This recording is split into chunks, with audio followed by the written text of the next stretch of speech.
Red petals of gulmohar beautifully shed on the road looked no less than a red velvet carpet. It was a pleasant evening. The lovely sunset and the chirping of birds returning to their nests. The sky blushing like a bride. The blue mountains being embraced by clouds.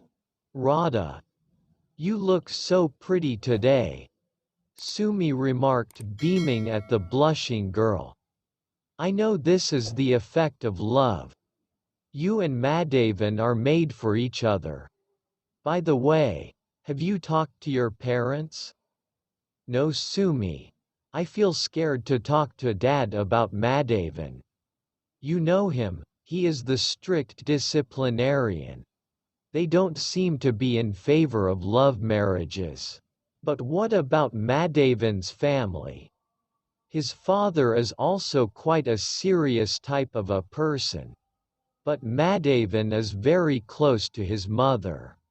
"Radha, then why don't you ask Madhavan to communicate about your relationship with her? Allow her to fix and finalize your marriage." Radha met Madhavan and explained her worries. Unexpectedly, without any complications and with all the blessings of elders, they had a arranged marriage. Radha and Madhavan were indeed made for each other. Then came that fateful morning like an uninvited guest. It was sunny that day. The newlywed couple was on the much-awaited trip to the magnificent hill station of Rajasthan, Mount Abu. Hairpin bends, dangerous ghats, azure blue sky. Gentle breeze. Blue hills with unmatched aesthetics. Radha was humming a romantic song. She was on cloud nine. After all, she is lucky to get her Prince Charming as her husband. She closed her eyes daydreaming about their picture-perfect marriage. The saying is true.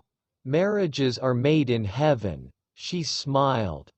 Right out of nowhere came that unfortunate SUV Tata Sumo, unabashed, hitting everything out of Radha and Madhavan's life. There was a darkness after the loud collision. The kinds which is going to be there to stay, not to fade away with light. When Radha opened her eyes, she was in a hospital. She was told that she suffered a major car accident but luckily escaped from death. She had sustained a few fractured ribs with some minor injuries. There was a terrible tearing type of chest pain with each breath, but each of her breaths just seeked to know about her better half. "Where is my husband? I want to see him now," she whispered, quivering with pain and horrid intuitions. Weeping loud around the corner were her parents and parents-in-law, unable to answer to her. Her father brought himself together to say, "Radha, calm down dear. Madhavan is undergoing a brain surgery. He had suffered a blow on his head and severe injury to his neck." Her father-in-law added, "Please, beta, you have to be strong during this crisis. We can just pray to God at this moment. He will cure Madhavan." Madhavan survived through the surgery, only to face a brief period of coma. Gradually, with God's grace, he recovered out of coma. But every accident that occurs leaves a scar of its own. Loss of movement from all the four limbs was, maybe, Madhavan's unfair share from it. He was diagnosed quadriplegic, i.e., he will not be able to move his body below neck. Tears rolled down his cheeks when he saw Radha. "What has God done to me? Why me? Why did he punish me in this way? I am bedridden now. Radha, Please sit with me. I am feeling lonely." He was in a stage of shock after trauma. Radha embraced and consoled him. She could not hide her tears from him. "Don't worry, love. You will be all right. I am sure God will definitely bring you back on your feet," Radha sobbed while saying this. Days, months and years passed by. There was a drastic change in Madhavan's mental condition. With days did pass away the closeness that kept their bond strong. He became more irritable and restless, not because of his lack of improvement but because of his helplessness to see Radha every minute, every second without her smile, without the sparkle in her eyes which once had caught his attention and swear him to love her forever. Where is it gone? Why did I do this to the girl I thought of keeping happy always? These questions crept in his mind, maddening him. One day afternoon Madhavan called her. "Radha, I won't be all right. Let us accept the fact. There is no improvement in my condition. I suggest that you marry another man. You deserve a better life. Let me live and die like this. I don't want you to suffer sharing my damn life like this. You are young and beautiful. You can definitely get a handsome and loving husband." Radha was shocked to hear this. "No, Madhavan. I am your wife. We promised to be on each other's side through good and bad. I love you and I don't want to leave you. I don't want a better life that doesn't have you in it. Please don't force me to leave you." She held him tightly and cried her heart out. "Shall I bring you some snacks, madam?" The waiter's voice brought her back to the present-day life. Memories. These memories became a curse in my life, she thought. The sun was bidding farewell to the earth with a gloomy melody in the air. Now night will glide in with her soft steps and earth will be covered with a shroud of darkness. Darkness of mystery and unknown secrets. She sat in the Starbucks cafe sipping her coffee and staring out of the window. The blood-stained knife lay next to her handbag, covered with her blue silk scarf. She glanced at it. It was the same blue silk scarf which was presented to her by Madhavan as a birthday gift.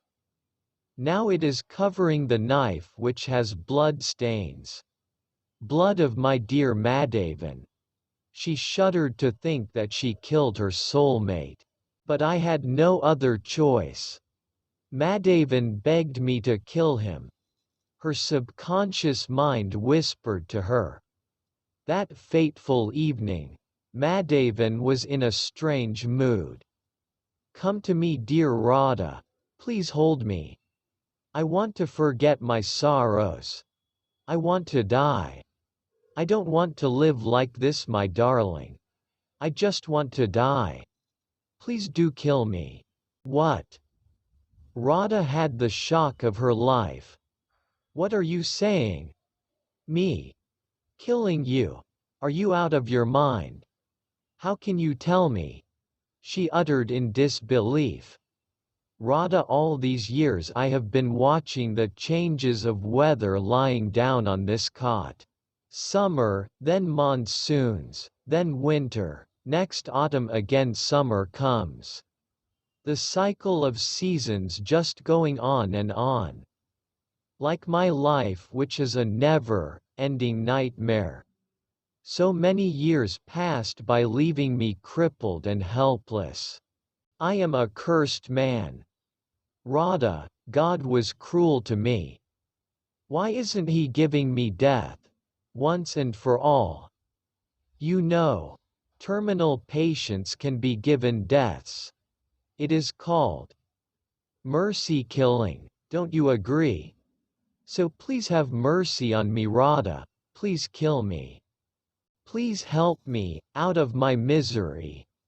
Out of this hell. Release me." The tearful eyes and grief-stricken voice of Madhavan was so genuine and brought out all the years they spent hoping and hoping in dismay for something that might never as well happen. She realized his desperate condition and the pled in his words. The painful and bitter truth lay unveiled before her. Madhavan will not be on his feet again. He is like a living vegetable. Radha felt as if she is engulfed by a sea. She felt the land beneath her feet sinking. And she is falling into a dark crevice, where she is all alone, her own voice reverberating as echo. "Radha, I loved you with all my heart and soul. Please relieve me from this cursed state. For the sake of our love, let me ask you just this one thing in this life. Just kill me. And save me from this hell." Radha was under a trance when she lifted a knife from kitchen and stabbed him to his peaceful death. She saw a wry smile and tranquility that she had not seen in years of their life together. Madhavan closed his eyes, and death embraced him. "Yes, Madhavan, I love you a lot. You are my life. I have released your body from this painful state. I know that your soul will always be with me, loving me, protecting me and caressing me."